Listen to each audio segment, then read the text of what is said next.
கர்த்தருடைய பரிசுத்தமுள்ள நாமத்திற்கு ஸ்தோத்திரம். இன்றைய நாளின் கர்த்தருடைய வார்த்தையாக ரோமருக்கு எழுதின நிருபம் 3ஆம் அதிகாரம் 24வது வசனம்.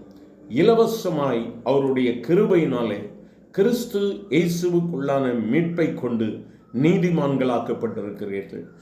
எனக்கு அருமையானவர்களே, இலவசமாக கர்த்தருடைய கிருபையினாலே நாம் நீதிமான்களாக்கப்பட்டிருக்கிறோம், விடுதலையை பெற்றிருக்கிறோம். கர்த்தர் நம்மை நீதிமான்களாக்கி இருக்கிறார். எப்படி? அவருடைய கிருபையினால், அவருடைய இரத்தத்தினால் மீட்கப்பட்டிருக்கிற நாம், விலையேற பெற்ற இரத்தத்தினால் நாம் மீட்கப்பட்டிருக்கிறபடியினால் கர்த்தர் நம்மை மீட்டெடுத்து நம்மை அவர் வேறு பிரித்தெடுத்திருக்கிறார்.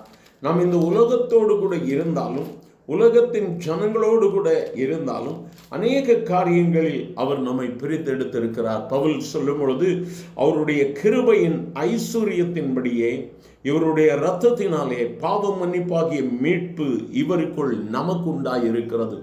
அநேகருக்கு கிடைக்கக்கூடாத ஒரு மேன்மையான அனுபவம் பரிசுத்த இரத்தத்தினால், கிறிஸ்து இயேசுவின் இரத்தத்தினால் நாம் பாவ மன்னிப்பை பெற்றிருக்கிறோம். அவருக்குள்ளாக ஒரு விடுதலையை நாம் பெற்றிருக்கிறோம்.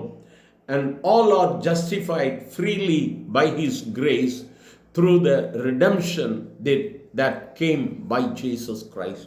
விடுதலை யார் மூலமாக வருகிறது? இயேசு கிறிஸ்துவின் மூலமாய் வருகிறது. இந்த வார்த்தைகளை கேட்கிற தேவ பிள்ளையை இன்றைய நாளிலும் கர்த்தர் விடுதலையை கொடுக்கிறவராய் இருக்கிறார்.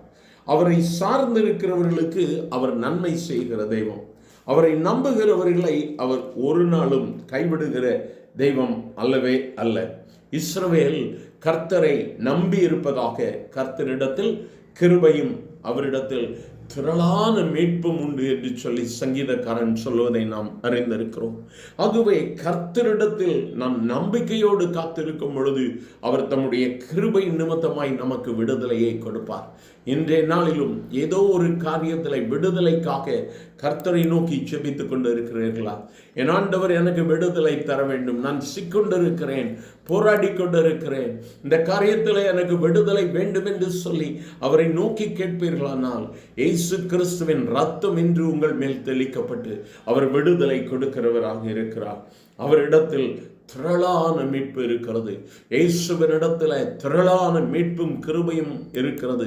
வார்த்தைகளை கேட்கிற தேவ பிள்ளையை இந்த நாளில் ஆண்டவருக்கு உங்களை ஒப்பு கொடுத்து, ஆண்டவரே எனக்கு விடுதலை தார், உம்மை நம்பி வந்திருக்கிறேன், உம்மை நம்பி வந்திருக்கிறபடினால் நான் வெட்கப்படக்கூடாது என்று சொல்லி அவரை நோக்கி பார்த்து இதயத்தை அவருக்கு ஒப்பு கொடுப்பீர்களானால் இன்று நீங்கள் அற்புதத்தை காண முடியும். எங்கள் அன்பின் ஆண்டவரே, ஆசீர்வதிக்கப்பட்ட இந்த நல்ல கிருபையின் வேலைக்காக நன்றி அப்பா.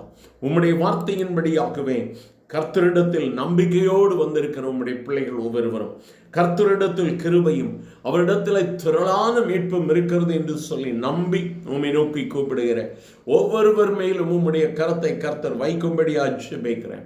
உம்முடைய நேச கரம் இந்த வேளையில ஒவ்வொருவரையும் தொடட்டும் ஆண்டவரே. பலவிதமான பாடுகள், வியாதிகள், போராட்டங்கள் என்று சொல்லி கலங்கி போயிருக்கிற உம்முடைய பிள்ளைகள் ஒவ்வொருவரையும் இந்த நாளிலே ஆண்டவர் தொட்டு விடுதலை கொடுக்கிறதா இவர்காய் ஸ்தோத்திரம். ஆசீர்வதியும் ஆண்டவரே, மேன்மைப்படுத்தும். இயேசுவின் நாமத்தில் பிதாவே, ஆமென், ஆமென்.